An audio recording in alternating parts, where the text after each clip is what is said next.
BJP లాంటి పార్టీలలో అంతా ఒక్క మాట మీద ఉంటారు. అక్కడ రెండో మాటకు అవకాశం లేదు. తేడా కలిగిన పార్టీ అని బీజేపీ గురించి చెప్పుకుంటూ ఉంటారు. మిగిలిన పార్టీలకు భిన్నంగా ఉండాలి అన్నది కమలనాథుల ఆలోచన. క్రమశిక్షణకు మారుపేరుగా బీజేపీ ఉంటుంది. అటువంటి బీజేపీలో కీలక నేత ఒకరు పార్టీ పెద్దల స్టాండ్కి వ్యతిరేకంగా మాట్లాడటం అన్నది ఒక డిస్కషన్ పాయింట్గా ఉంది. విశాఖ ఉత్తర నియోజకవర్గం ఎమ్మెల్యేగా ఉన్న విష్ణుకుమార్ రాజు బాహాటంగా తెలంగాణ ముఖ్యమంత్రి రేవంత్ రెడ్డి నిర్ణయాన్ని సమర్థించారు.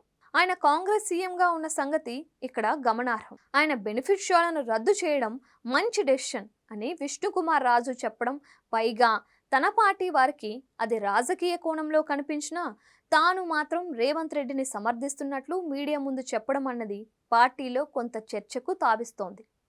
తెలంగాణలో అల్లు అర్జున్ అరెస్టును అక్కడి విపక్షాలు, ప్రభుత్వం చేసిన రాజకీయ తప్పిదంగా చూస్తున్నాయి.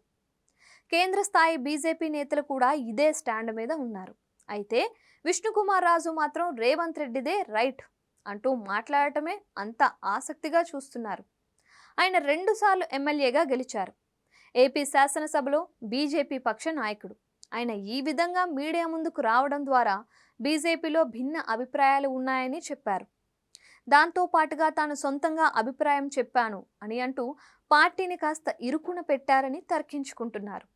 ఆయనలో ఏమైనా అసంతృప్తి ఉందా అన్నది కూడా ఇప్పుడు ఆలోచిస్తున్నారు.